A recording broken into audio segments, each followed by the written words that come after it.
So ito nga, kagaya ng sinabi ko na tayo mag-troubleshoot ng output. Ayan, ito, ay dito.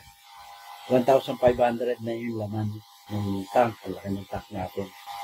Tapos ito, yung output niya, is parang nasa ano pa lang, 500 lang. So ibabalik natin yung isang ibabalik natin. Pero hindi natin ma-discharge yung hangin kasi ayan. Hindi natin ma-discharge kasi wala siyang silencer. So hihiram muna tayo ng silencer dito.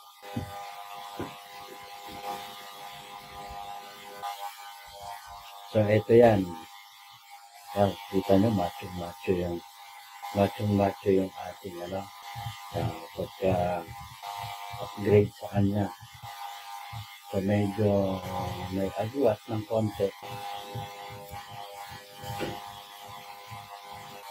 Yan. Kung titingnan nyo, dito, tuwid na naman siya. Ayan, tuwid na tuwid siya. Ang problema na, medyo na ganun.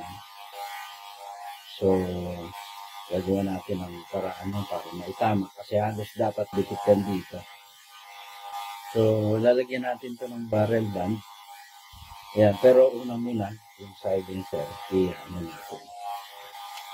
So, ayan, malambot na ikak yan. Ayan, makita niya, lambot na. Nung nakaraan, ang hirap niyan ikak. Tapos try natin. So, ayan, malaki. Ayan, tingnan natin dito. Oh, ayun, malakas. So, ayan lang. Padali na siyang ikasa. Kasi makikita nyo to, nakalabas na rin yung thread. Dati yan, nakapasok dito. Pati yung ulo hanggang dito.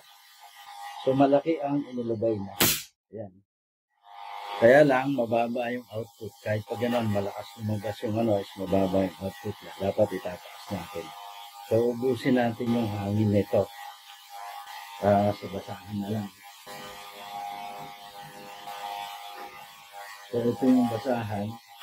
Naku, napakaraming laman kasi malaki yung tank na, 0.5 yan So, dito. Since maalawa na naman siya ikasa, yun, kita niya, hina. Mawawagos yung laman yan. Yan. Yan, maalawa na siya ikasa.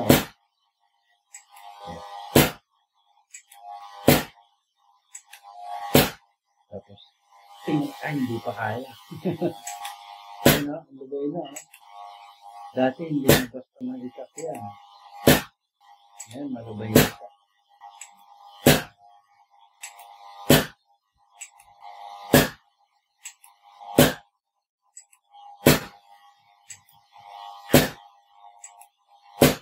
Diba? Ang dali na lang. Busin natin yung laman mo. Para tapos i-off ko lang muna yung motor natin.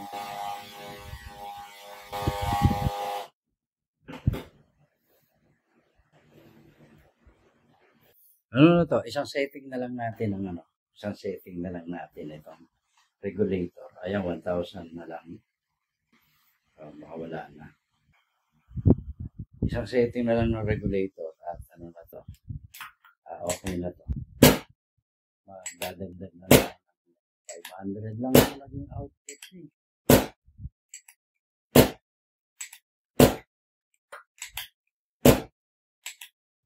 So kasi sira na. Alam ko hindi na ito nagagamit. Hindi na siya na. Kaya tuloy na rin yung repair. Yan, yung uwaan na to. Ayun, konti na yung hangin. Pero tumatarbog pa rin. Sa nito, testingin natin sa pellet yan. Siguro next na pagbalik ko. Kasi gagawin ko pa rin yung isa susukatin ko pa siya. Maglalagari pa tayo. Yun. Ayan ubos na siya. Magsiset tayo ulit na regulator.